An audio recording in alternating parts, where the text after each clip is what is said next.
Silakan Pak Prof.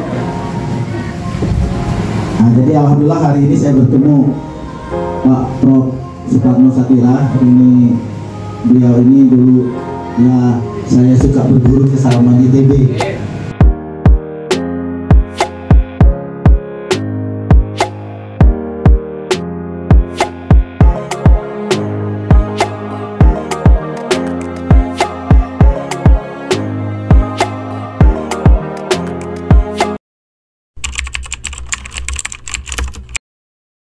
Saya melihat betul ya beliau tuh orang yang tenang, sejuk gitu ya.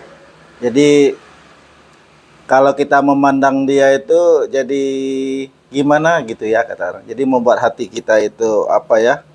Memang aura beliau itu punya wibawa, terus kecerdasannya gitu. Dan satu hal yang saya amati dari beliau gitu ya, yaitu ketenangannya yang luar biasa. Jadi ketika misalnya orang sedang berbicara, itu beliau tidak pernah memotong pembicaraan orang. Itu yang saya tangkap.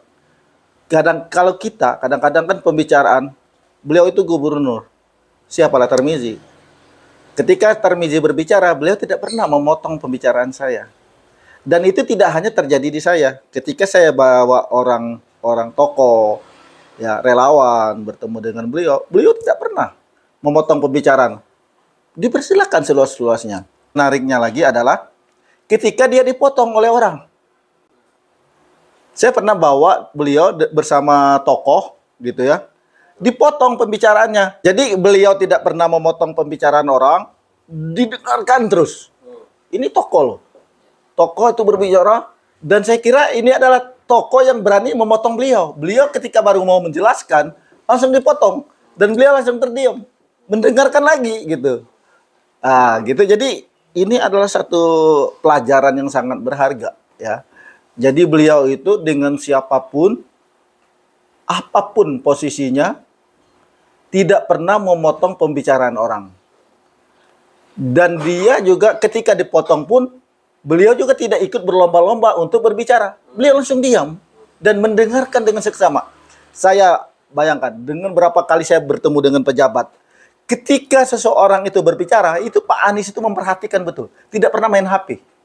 Tapi kalau kita bertemu dengan seseorang pejabat, pengusaha, itu kalau kita ngobrol, dia sambil pikirannya kemana gitu. Kalau Pak Anies enggak, dia fokus ke situ. Itu yang saya salut sama beliau. Ya, dan ini berulang kali saya temu, tidak hanya satu kasus, dua kasus. Setiap kali saya bertemu dengan beliau, dan saya bertemu dengan beliau itu kan sudah banyak sekali. Dan artinya sudah menjadi pola gaya beliau begitu ya? Sudah memang jadi apa ya, pola hidup ya. Karakter beliau itu tidak pernah menyelah orang dalam berbicara dan selalu mendengar siapapun dia. Coba, nggak pernah dia. Tapi kalau saya lihat pernah ada seorang pejabat, ketika ada orang berbicara, ya pikirannya kemana gitu. Main handphone, main apa gitu. Buka web. Pak Anies tidak pernah. Bahkan tidak pernah meletakkan handphonenya pun di atas meja itu, dibuka-buka beliau. Nah ini ya barangkali yang sangat terkesan bagi saya ya. Dan saya tidak melebih-lebihkan Pak Anies. Bagi teman-teman yang belum percaya, insya Allah suatu ketika kita bertemu beliau, kita ajak teman-teman sekalian untuk bertemu beliau untuk membuktikan apa yang saya sampaikan. Insya Allah nanti beliau setelah 16 Oktober akan keliling se-Indonesia. Dan insya Allah juga akan membuktikan bahwa beliau itu adalah orang yang santun, tata keramanya tinggi gitu ya. Dan luar biasa bagi saya dan cermin seorang pemimpin yang baik. Oke, baik. Bang Tam, sekaligus nyambung nih, kalau begitu kira-kira dalam rangka pencapresan Pak Anies, ini strategi apa nih kira-kira yang paling tepat untuk terus mengangkat nama beliau? Pertama adalah kita sosialisasi prestasi-prestasi beliau selama jadi gubernur, selama jadi rektor. Juga dulu beliau bikin GIM, Gerakan Indonesia Mengajar. Oh, kalau 16 Oktober ada juga GIM, Gerakan Indonesia Memanggil. Nah, dulu beliau Gerakan Indonesia Mengajar, sekarang Gerakan Indonesia Memanggil. Rakyat Indonesia memanggil beliau untuk jadi presiden. Bagaimana sosialisasi prestasi beliau, karakter beliau, kebiasaan-kebiasaan hidup beliau. Beliau orang yang baik, ramah, santun, ya kan? Terus dermawan gitu. Dan tidak memandang orang itu, memperlakukan orang itu berdasarkan posisi, berdasarkan jabatan, berdasarkan kasta, tidak. Semua di mata Mas Anies, orang mau punya jabatan, tidak punya jabatan, mau miskin, mau kaya, itu adalah di mata Mas Anies harus diperlakukan dengan baik. Luar biasa. Tapi Bang Rangkuti ya, Bang Revi Rangkuti ingin menambahkan sedikit lah. Sejujurnya sampai saat ini belum pernah bertemu secara langsung dengan Pak Anies Rashid Baswedan. Tapi siapa sih di negeri ini yang tidak kenal Pak Anies? Sebutlah itu dari kalangan usia yang paling muda sampai insya Allah yang tua juga. Nah, yang menarik barangkali dari sosok Pak Anies, Bang Rangkuti selalu meyakini bahwa kita ini lahir ke dunia itu sudah dalam genggaman Allah. Dan hari ini Indonesia yang sedang mengalami kesulitan yang begitu luar biasa, Allah hadirkan di akhir zaman ini seorang sosok yang boleh jadi menjadi suri toladannya Rasulullah SAW. Jadi dalam diri Pak Anies ini paketnya Rasulullah SAW itu ada. Pas banget begitu. Nah tentunya sidik amanah tablik fatona itu ada dalam diri Pak Anies. Nah hari ini kita tentu sebagai warga negara yang merindukan adanya perubahan Indonesia yang lebih baik, butuh orang-orang baik. Oleh sebab itu kita semua di sini pastilah ingin menjadi orang-orang baik itu. Makanya kita berdoa dengan sosok Pak Anies yang tadi diceritakan oleh Bang Tarmizi ya, tidak ada keraguan ya. Tinggal kita memohon nih seluruh warga negara yang memiliki niat yang sama, Indonesia diselamatkan dari situasi yang sekarang ini sangat menyedihkan begitu, dipimpin oleh seorang sosok Pak Anies Rashid Baswedan. Insya Allah, hakul yakin Indonesia akan selamat. Pak Anies adalah seorang tokoh pendidik, ya paket lengkap lah, susah. Nggak bisa ngomong lagi gitu kan. Barangkali itu dari Bang Rangkuti. Terima kasih. Saya sangat terkesan dengan sosok Pak Anies Baswedan ini. Dia orang baik. Indonesia harus bersama orang baik. Dan kita berharap kepemimpinan beliau di 2024 ini itu yang kita impikan menjadi seorang presiden dalam upaya harapan Indonesia sejahtera. Dan kita pahami bahwa Pak Anies ini sangat capable dan ex-fable. Sehingga beliau terkenal dari mulai kakek-kakek sampai anak TK juga sekarang udah tahu. Banyak yang nanya anak TK itu siapa Pak Anies Baswedan. Itu saking terkenalnya beliau. Dan ini satu harapan Indonesia dengan wajah baru, pemimpin baru, harapan Indonesia sejahtera itu bisa terwujud. Ya, Rahman dari Ketua DPW area Jawa Barat menilai saya sebagai pensiunan guru bahwa Pak Anies salah satu yang memperjuangkan guru di mana 3T yang waktu itu zaman beliau jadi menteri. Hanya beliau yang mengusahakan bahwa guru yang jauh diperhatikan. Yang lain nggak ada. Hal lain tadi sudah disebutkan oleh rekan-rekan kita bahwa betul Pak Anies adalah Muslim yang sejati. Beliau lengkap lah gitu, lengkap ya, agamanya bagus dan segalanya juga ilmunya, dan tidak memalukan untuk luar negeri. Kemanapun dia bahasanya pasti bisa. Itu yang kita banggakan beliau. Pasti Anies Presiden 2024.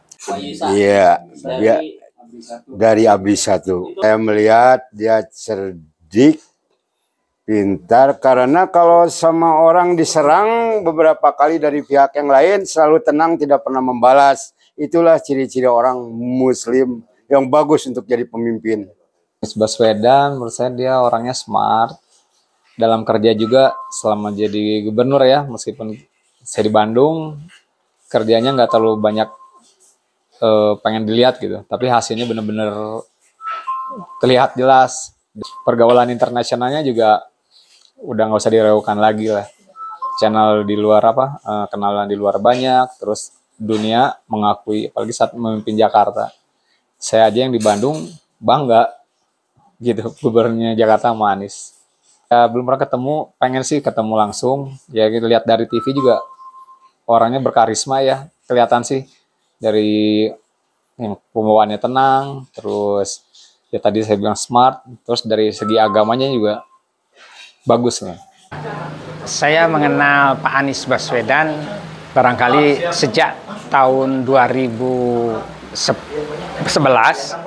yang kebetulan bersama-sama beliau waktu itu menjadi tim untuk merumuskan kurikulum pendidikan 2013.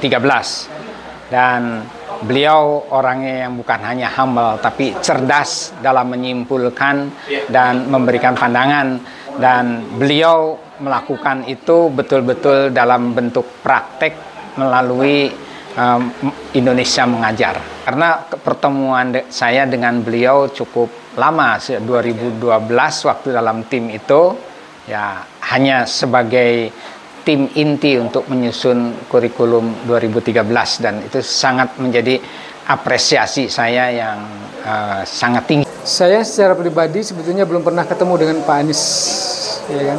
Cuma saya sangat banyak membaca dan melihat di YouTube. Kemudian saya juga lama di Jakarta, dan saya tahu bagaimana Jakarta dulunya. Dan setelah itu saya melihat bagaimana Jakarta setelah dipimpin oleh Anies. Memang luar biasa. Saya melihat karya-karya Anies itu sesuai antara gagasan, narasinya, dan pelaksanaannya. Itu yang luar biasa pada Anies. Beliau juga orang yang secara akhlak mengikuti akhlaknya baginda Nabi SAW. Jadi dibuktikan dengan apa yang telah beliau lakukan selama menjabat sebagai gubernur di daerah khusus istimewa Jakarta. Dan tentu ini tidak ujug-ujug ya. Beliau menjadi orang nomor 1 di DKI Jakarta. Ini adalah rangkaian dari apa yang beliau alami dari semenjak kecil, terutama pendidikan dari kedua orang tuanya yang luar biasa mendekatkan anak, dalam hal ini seorang Anies Rashid Baswedan, untuk menjadi orang yang jujur, amanah begitu. Kemudian kejujuran ini yang beliau pegang sampai hari ini. Dan insya Allah bagi saya, Anies adalah akal sehat Indonesia, akal sehat bangsa ini yang akan membawa insya Allah bangsa ini menuju gerbang kemakmuran dalam keadilan dan adil dalam kemakmuran. Itu kesan saya dengan seorang Anies Baswedan. Yang boleh saya ceritakan seorang Anies Rashid Baswedan adalah orang yang santun, orang yang humble, orang yang sederhana secara pribadi. Saya kebetulan sebagai pimpinan wilayah Syarikat Islam Jawa Barat sering sekali bertemu dengan beliau dalam event-event tingkat nasional, dan beliau juga menjadi anggota kehormatan di Syarikat Islam di DKI Jakarta. Alhamdulillah komunikasi kita dengan beliau terus. Nah, oleh karena itulah dari aspek-aspek rasional seperti itu, sehingga kami memutuskan hari ini kami tidak boleh berdiam diri dan harus ada keberpihakan dan melanjutkan perjuangan para pendiri bangsa ini. Salah satunya insya Allah seorang Anies Rashid Baswedan, beliau yang akan menjadi wasilah makmurnya bangsa ini.